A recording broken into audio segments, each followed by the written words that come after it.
सूर्य की सतह पर तेज हलचल हो रही है, जिसकी वजह से इस साल का सबसे बड़ा सोलर फ्लेयर पैदा हुआ। इस घटना को कैमरे में कैद किया है अमेरिकी अंतरिक्ष एजेंसी नासा के सोलर डायनामिक्स ऑब्जर्वेटरी ने। इस घटना को सौर तूफान कहते हैं, जो धरती पर टेक्नोलॉजी को प्रभावित कर सकता है और यहाँ तक कि पावर ग्रिड को भी ठप कर सकता है। अब जान लेते हैं कि ये सोलर फ्लेयर आखिर क्या होता है। ये तब होता है जब सूर्य पर भारी विस्फोटों से सोलर फ्लेयर यानी आग के गोले और कोरोनल मास इजेक्शन के रूप में चार्ज्ड किरणें उत्सर्जित होती हैं। CME यानी कि कोरोनल मास इजेक्शन असल में सूर्य की सबसे बाहरी परत कोरोना से निकलने वाले आग के बड़े बड़े गोले होते हैं। सोलर फ्लेयर इलेक्ट्रोमैग्नेटिक रेडिएशन है जो प्रकाश की गति से निकलता है और महज 8 मिनट में ही पृथ्वी पर पहुंच जाता है। CME के विशाल विस्फोट से निकली ऊर्जा 1 घंटे में दसियों लाख किलोमीटर तक की यात्रा करती है।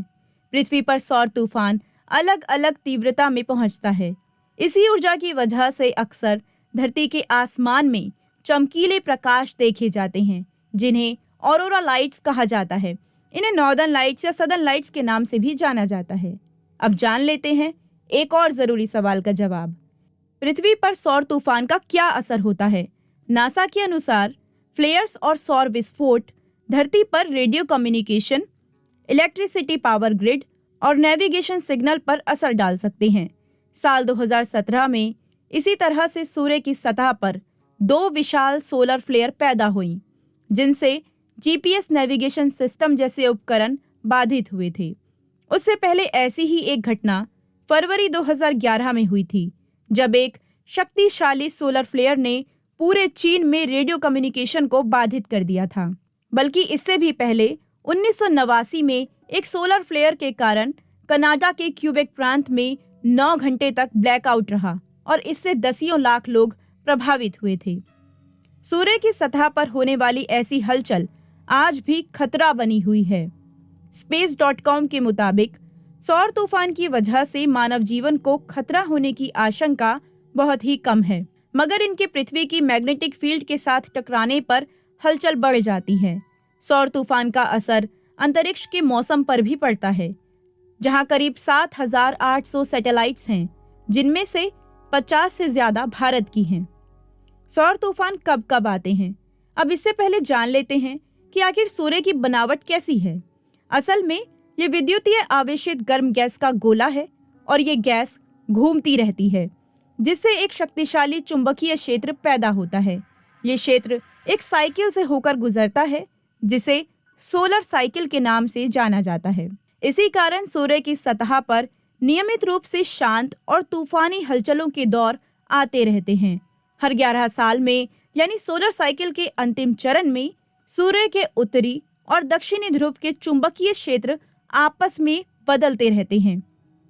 नासा और US oceanic and atmospheric administration यानी NOAA द्वारा सह प्रायोजित विशेषज्ञों के एक अंतर्राष्ट्रीय समूह के अनुसार मौजूदा साइकिल दिसंबर 2019 में शुरू हुआ था। इसे सोलर साइकिल 25 कहा जाता है। सोलर साइकिल की शुरुआत में सूर्य की सतह पर बहुत कम हलचल होती है। इस चरण को सोलर मिनिमम कहते हैं और इस दौरान सूर्य पर सबसे कम सनस्पॉट्स या चमकीले धब्बे होते हैं और इसी समय इस विशाल तारे की गतिविधि का अध्ययन करने का मौका मिलता है। सूर्य की सतह पर जैसे जैसे हलचल बढ़ती है, सनस्पॉट्स की संख्या भी बढ़ती जाती है। सोलर साइकिल के बीच के समय को सोलर मैक्सिमम के रूप में जाना जाता है।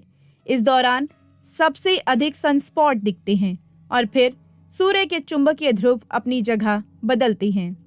नासा और NOAA का कहना है कि सूर्य अपनी मौजूदा साइकिल में सोलर मैक्सिमम काल तक पिछले साल ही पहुंच गया था।